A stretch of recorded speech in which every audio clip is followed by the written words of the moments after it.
নমস্কার বন্ধুরা, আগের দিনের মতোই আজকে আমি আরেকটি চাকরির খবর নিয়ে আপনাদের সামনে হাজির হয়েছি। আর এই চাকরির খবরটি যেখানে নিয়োগ করাবে সেটা একটি বেসরকারি প্রতিষ্ঠানে। তো এই ভিডিওটিতে আমি কোন প্রতিষ্ঠানে নিয়োগ করা হবে এবং কোন জায়গাতে, পদের সংখ্যা কতটুকু এবং মাসিক বেতন কত এবং এখানে ইন্টারভিউ দেওয়ার জন্য কতটুকু লাগবে শিক্ষাগত যোগ্যতা, সেই বিষয় নিয়ে এখানে আলোচনা করব আমি এই ভিডিওটিতে। তো ভিডিওটি প্রথম থেকে শেষ পর্যন্ত দেখতে থাকো এবং ভিডিওটি শুরু করার আগে আপনাদের কাছে একটা রিকোয়েস্ট, যারা এখন আমার এই চ্যানেলটি সাবস্ক্রাইব করেনি এখনই সাবস্ক্রাইব করে দিবেন এবং সাবস্ক্রাইব করার পরে পাশে যে বেল আইকনটা শো হবে তাকে ক্লিক করে দিবেন, কেননা আমি যখন আরও চাকরির খবর নিয়ে ভিডিও আপলোড করব যাতে আপনারা সবার আগে ভিডিওটির নোটিফিকেশান পেয়েছেন। তো চলো বন্ধুরা, এই নোটিফিকেশানটি দেখব এখন।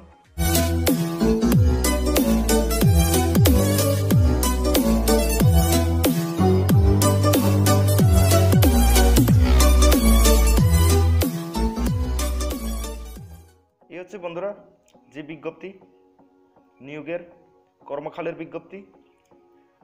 একটি বেসরকারি প্রতিষ্ঠানে নিম্নলিখিত শূন্য পদগুলিতে লোক নিয়োগ করার জন্য আবেদনপত্র আহ্বান করা হয়েছে।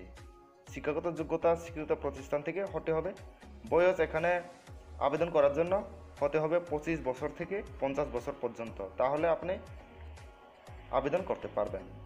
তারপরে আছে বিজ্ঞাপন প্রকাশ হওয়ার 15 দিনের ভিতর বায়োডাটা ও এক কপি ছবি সহ আবেদনপত্র বক্স নম্বর 162 দৈনিক সংবাদে জমা দিতে হবে। তার মানে বন্ধুরা, এই নোটিফিকেশানটি, বিজ্ঞাপনটি গতকালকে পাবলিশ হয়েছে 10 তারিখ মার্চ মাস 2019-এ। তো এর থেকে ধরে 15 দিনের ভিতরে, তার মানে 25 তারিখ মার্চ মাস 2019 ভিতরে জমা দিতে হবে বায়োডাটা, সঙ্গে কপি ছবিও দিতে হবে। কোন জায়গাতে দিতে হবে আবেদনপত্র? বক্স নাম্বার 162 দৈনিক সংবাদে জমা দিতে হবে। তারপর এখানে নাম্বার আছে, সিরিয়াল নাম্বার, তারপর পদের নাম, কি পদ আছে, শিক্ষাগত যোগ্যতা, তারপর এখানে অভিজ্ঞতা।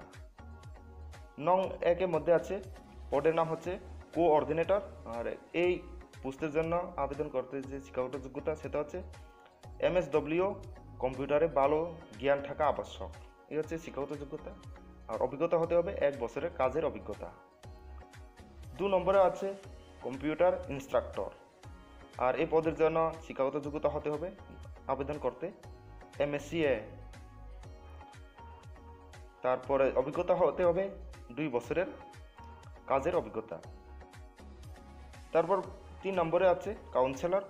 আর শিক্ষাগত হতে হবে আবেদন করতে ক্লিনিক্যাল সাইকোলজিতে মাস্টার ডিগ্রি, তাহলে এই আবেদন করতে পারবেন কাউন্সিলের জন্য। তারপর 2 বছরের কাজের অভিজ্ঞতা থাকতে হবে। তারপর 4 নম্বরে আছে ফিজিওথেরাপিস্ট। আর এই পদের জন্য আবেদন করতে শিক্ষাগত যোগ্যতা হতে হবে ফিজিওথেরাপিতে ব্যাচেলর বা মাস্টার ডিগ্রি হতে হবে, তাহলে আপনি আবেদন করতে পারবেন। তারপরে অভিজ্ঞতা হতে হবে 1 বছরের।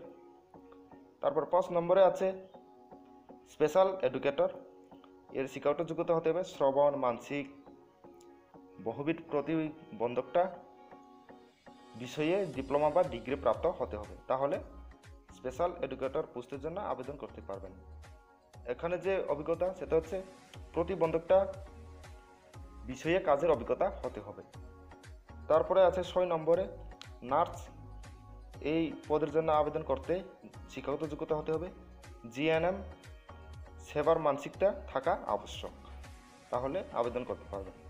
আর 1 বছরের কাজের অভিজ্ঞতা হতে হবে। তারপর 7 নম্বরে আছে করণিক। আর শিক্ষাগত যোগ্যতা হতে হবে অফিসিয়াল কাজ, কম্পিউটার অভিজ্ঞতা, তাহলে আবেদন করতে পারবেন করণিক পোস্টের জন্য। তারপর অভিজ্ঞতা হতে হবে সদ্য অবসরপ্রাপ্ত ব্যক্তিদের অগ্রাধিকার দেওয়া হবে, তার মানে এখানে যারা রিটায়ারমেন্ট হয়ে গেছে তাদের এই সুযোগটা দেওয়া হবে। তারপর 8 নম্বরে আছে ড্রাইভার।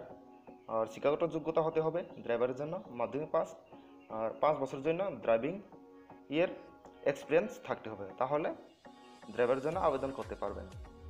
এই হলো বন্ধুরা যে পদের নাম এবং শিক্ষাগত যোগ্যতা এবং অভিজ্ঞতা। তো আপনারা যদি এই বুঝতে ভালো লাগে থাকে তাহলে অবশ্যই আবেদন করবেন 15 দিনের ভিতরে। তো আর আপনারা যদি এই ভিডিওটি ভালো লাগে থাকে তাহলে অবশ্যই একটা লাইক দেবেন এবং শেয়ার করবেন এবং সাবস্ক্রাইব করতে ভুলবেন না যদি এখনও সাবস্ক্রাইব করা না থাকে, এবং সাবস্ক্রাইব করার পরে যে নোটিফিকেশান বেল শো হবে পাশে তাকে বাজিয়ে দিন, কেননা আমি যখন আরও চাকরির খবর নিয়ে ভিডিও আপলোড করব যাতে আপনারা সবার আগে ভিডিওটির নোটিফিকেশান পেয়ে যায়। ধন্যবাদ।